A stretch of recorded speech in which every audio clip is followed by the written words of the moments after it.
Le bois, c'est comme l'homme. C'est-à-dire que chacun a ses qualités, mais personne n'est parfait. C'est-à-dire qu'une essence, on va l'adapter pour mettre plutôt en structure, une autre plutôt pour mettre à l'extérieur, une autre plutôt pour être très décorative, et chacune des essences ont ses spécificités. Chose que l'on a en Normandie. On a du climat, on a de la terre, on a de la douceur et on a de l'humidité. Donc ce qui fait qu'ils poussent toutes les essences. Bienvenue en Normandie, où l'innovation se nourrit de la tradition de la construction bois. Ici, le projet Bâtiment Bois de Normandie ambitionne de valoriser les bois feuillus locaux à travers un système de construction bois modulaire. Je m'appelle Pierre Gauthier, j'ai une formation d'architecte-ingénieur et j'ai fondé l'entreprise Bâtiment Bois de Normandie pour développer un projet de construction modulaire avec une logique industrielle qui cherche à valoriser le bois de feuillus de la région de Normandie et ses environs. Donc aujourd'hui, le dimensionnement, notamment du prototype qu'on est en train de réaliser, est fait sur la base d'un bâtiment en deuxième famille de 4 étages, donc rez-de-chaussée plus 3 niveaux. Donc ça, c'est le dimensionnement, c'est les sections qu'on utilise aujourd'hui qui permettent d'aller à cette hauteur-là. Le projet Bâtiment Bois de Normandie est né à partir d'un certain nombre de constats, à partir du constat qu'aujourd'hui, on exporte principalement en Asie une grande partie des bois de Normandie et beaucoup de ce bois, notamment le chêne, notamment de 2e et 3e catégorie, est vendu souvent à la Chine, pour être sous forme de grume, qui donc est transporté en Chine, est valorisé en Chine et revient ici sous forme de parquet ou de mobilier. Et donc ce projet, cette entreprise est le résultat de cette question-là, en sachant est-ce que nous ne serions pas nous-mêmes capables de valoriser nos propres bois. Avec l'objectif de construction bois en circuit court et zéro béton, Pierre Gauthier a alors mobilisé plusieurs acteurs locaux de la filière pour réaliser cette première étude de faisabilité du projet. Donc avec Pierre Gauthier, on a effectué une étude préalable qui nous permet d'intégrer des composants bois issus de nos régions de différentes manières. Pour l'intérieur, on a été obligé de respecter les DTU. C'est pour ça qu'il y a eu des bois de style hêtre contre-collé. Par contre, nous avons utilisé en bois de structure du chêne à l'extérieur, là où il n'y avait pas de contraintes techniques d'humidité. Bâtiment Bois de Normandie est venu nous solliciter avec leur première version de projet pour voir comment on pouvait intégrer du hêtre dans leur bâtiment. Nous, on fait justement du hêtre lamellé-collé très résistant depuis maintenant 3 ans, un produit certifié, calibré. Pour autant, il fallait quand même le mettre en adéquation avec le système modulaire de Bâtiment Bois de Normandie. Ensemble, ils ont su intégrer les contraintes techniques liées aux spécificités de chaque essence afin de répondre aux normes et conditions de la construction bois. On a une contrainte, on va dire, normative, à savoir qu'aujourd'hui, la construction bois en France, elle a été normée à partir de ce que faisaient principalement les pays nordiques. Donc on a une construction bois qui est structurée autour de l'utilisation du résineux. Or, nous, la démarche de notre projet, c'est de remettre en place une construction avec, on va dire, une construction plus traditionnelle. Donc là, on va dire, avant la Seconde Guerre mondiale, à savoir une construction en bois poteau-poutre, feuillu. Et là, aujourd'hui, on n'a pas de normes, hormis l'Eurocode qui, on va dire, qui va codifier les bois pour la charpente, mais aujourd'hui pour la construction bois, on est face à des règles qui sont faites pour les résineux et pour la construction en ossature bois. On a les différentes contraintes liées au choix de l'essence, au choix de la section, au choix des méthodes d'usinage, des techniques d'assemblage aussi, puisqu'on est sur un assemblage bois-métal. Donc il y a eu toute une recherche qui a été faite autour d'un système qui soit le plus simple possible, puisqu'on a réduit au maximum le nombre d'assemblages différents, de manière à ce qu'on ait très peu de pièces et que les plans soient les plus simples et les plus lisibles possibles. Puisque derrière, dans le cadre d'une production, on va dire, de masse, moins on a de références différentes, plus on peut massifier, plus on peut réduire les coûts par pièce. Ce qui est intéressant sur le feuillu, contrairement au résineux, c'est qu'on peut avoir des descentes de charge beaucoup plus importantes. Ce qu'il faut bien penser, c'est que notre potelet de départ, donc, qui est ce potelet-là en chêne, on va avoir 4 niveaux de construction qui vont descendre sur cette pièce de bois-là. Donc on est quand même sur des sections qui sont relativement restreintes pour des reprises de charge très importantes. C'est vraiment ça, je dirais, la singularité de notre projet. c'est d'être aussi sur, on va dire, une autre façon de construire, plutôt que de construire des murs ossature bois, voilà, d'être vraiment sur de la modularité avec du poteau-poutre, ce qui permet demain aussi vraiment d'être beaucoup plus souple en termes de construction. Grâce à un cofinancement région-Europe, le dispositif du PEI Agri a ainsi permis de réaliser les études préalables nécessaires au lancement du prototype de bâtiment bois de Normandie. Aujourd'hui, on construit le prototype qui nous permet de vérifier si ce qu'on a imaginé autour de tables et avec nos ingénieurs, dans la pratique, fonctionne réellement. Et si on n'avait pas l'aide de la collectivité pour mettre au point ce genre de choses, évidemment, un opérateur qui construit des maisons n'aurait pas forcément l'idée de faire ce genre de choses parce que lui, il va faire ce qui se vend et pas ce qu'on pourrait proposer de nouveau. Toujours délicat dans le domaine du bâtiment de proposer quelque chose de nouveau, à la fois au niveau des produits et au niveau de l'architecture, parce que ça demande des efforts de toute nature au départ, quoi. Développer le hêtre dans la construction, ça permet de valoriser des bois qui sont aujourd'hui sous-mobilisés en forêt. Avec le réchauffement climatique, le hêtre dépérit, on a besoin de mieux le valoriser. Et justement, faire du lamellé-collé, c'est une réponse à des bois de faible qualité. Donc construire en hêtre, aujourd'hui, avec Bâtiment Bois de Normandie, ça permettrait de mobiliser plus de bois, de faire plus d'activités chez Manubois et de développer le hêtre dans la construction. La forêt normande occupe 14% du territoire régional, avec 420 000 hectares composés à 88% d'arbres feuillus tels que chênes, hêtres et châtaigniers. La forêt est privée à 78%, avec environ 90 000 propriétaires. Avec près de 20 000 emplois, la filière forêt-bois normande recense d'importantes unités de transformation ainsi que des entreprises plus artisanales implantées à proximité des massifs forestiers.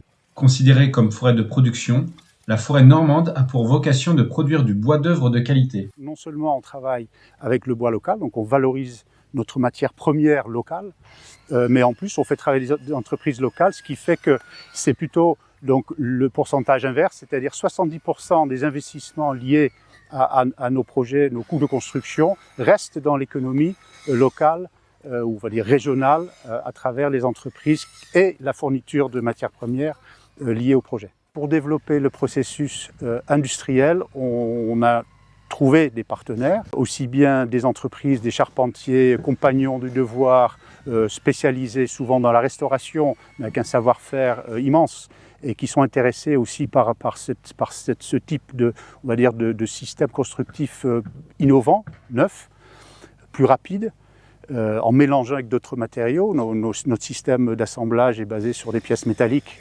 conçues spécifiquement pour permettre une rapidité de chantier. Et d'autres partenaires qui sont des partenaires de fabrication de bois, notamment lamellé-collé en hêtre.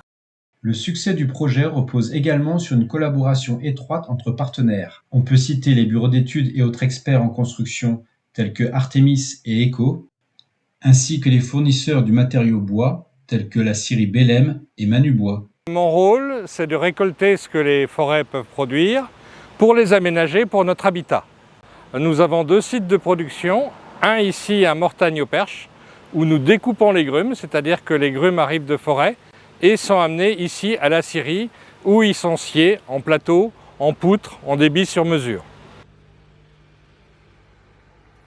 Sur ce 2e site, nous faisons les produits un peu plus élaborés comme le parquet, les lames de terrasse, les bardages, les lambris, les tuiles de bois, les pavés bois et différentes choses de la sorte.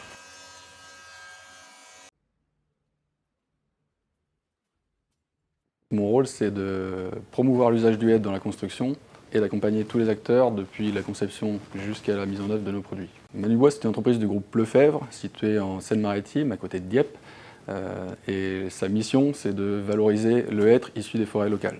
Alors, chez Manubois, en fait, on a 2 grandes spécialités, le débit et le collage. Notre rôle initial, c'est de valoriser les planches de faible qualité, celles qui sont considérées comme du bois de chauffage. Donc elles ont des défauts, des nœuds, des fentes. Donc la première étape, c'est d'enlever tous les défauts. Et la deuxième étape, c'est de les recoller bout à bout.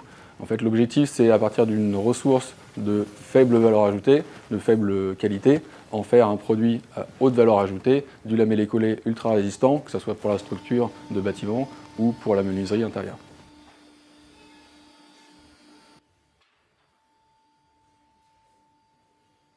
Enfin, on peut citer Technopieux pour la réalisation des fondations, Wallup pour les murs ossature bois remplissage chaud chanvre pour un meilleur confort thermique et l'entreprise Guillet pour le montage. Donc les difficultés que nous avons rencontrées à travers ce projet, c'est en effet de pouvoir penser et se développer librement dans un cadre qui est assez formel d'une subvention, parce qu'une subvention, quand on demande une subvention, on a une idée de ce qu'on va faire, mais c'est en faisant qu'on a d'autres idées, qu'on teste, et puis il faut toujours arriver à expliquer, ce qui est tout à fait normal, parce que c'est de l'argent public, il faut que ce soit vérifiable, mais il ne faut pas non plus que ça freine de prendre des pistes, de prendre des orientations qui nous semblent intéressantes, mais qu'on ne connaissait pas à l'époque. Et puis je pense la deuxième difficulté, si on peut parler de difficulté, c'est justement l'organisation de la filière dans sa globalité.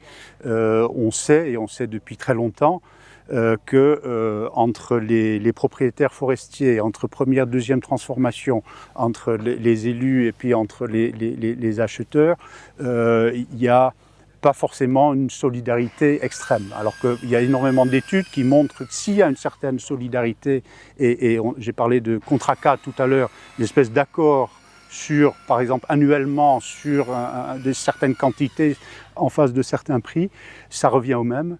Et ça pourrait fluidifier énormément le système. Parce que l'approvisionnement, pour nous, aussi à cause du morcellement de la propriété privée, est un des sujets sur lesquels on travaille.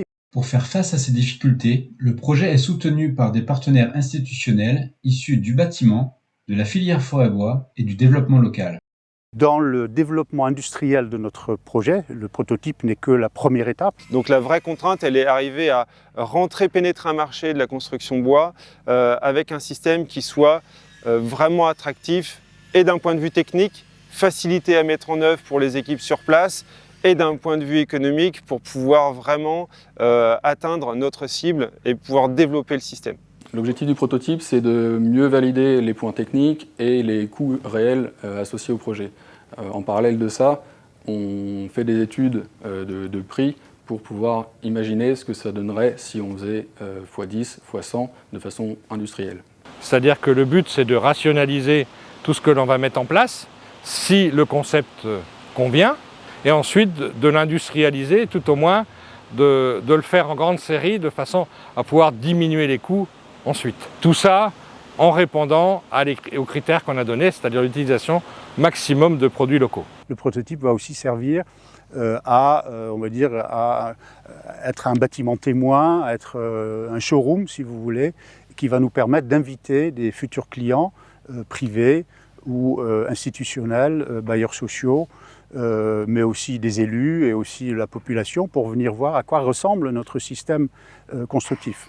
Aujourd'hui, quelle satisfaction je peux en avoir? Eh ben, je vous le dirai dans quelques temps, quand l'ensemble du bâtiment sera structurellement posé, mais je pense que ça sera, tout au moins sur plan, c'est quelque chose qui me paraît très réaliste et qui peut convenir, en particulier aux collectivités, à faire des bâtiments industrialisés. Et au vu de la vitesse du montage possible de ces bâtiments, je pense que ça a un bel avenir. Le projet Bâtiment Bois de Normandie, c'est un projet ambitieux puisqu'il a pour vocation de répondre à un besoin de construction de logements avec du bois normand. Pour Manu Bois, ça représente un potentiel volume d'affaires intéressant, d'autant que le système modulaire est très standardisé. Donc le travail de standardisation fait par Bâtiment Bois de Normandie simplifie l'industrialisation chez nous, et donc c'est à la fois une possibilité de volume, mais également de produits adaptés à nos productions. Nous espérons surtout développer des accords de contrat cadre avec des bailleurs sociaux en Normandie. On est déjà en contact avec un certain nombre, en sachant qu'il y a 10 000 logements sociaux qui se construisent tous les ans en Normandie. Il y a eu des engagements il y a 1 an et demi de la part des collectivités locales et de la politique pour construire 40% de leurs futurs bâtiments en bois à partir de 2025. 2025, c'est demain.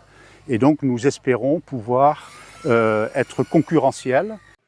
Avec l'objectif à terme de pouvoir transformer 13 000 m3 par an de bois feuillu local, Bâtiment Bois de Normandie ambitionne de résoudre en partie le problème d'export de bois brut en le valorisant localement via la création de 40 emplois directs.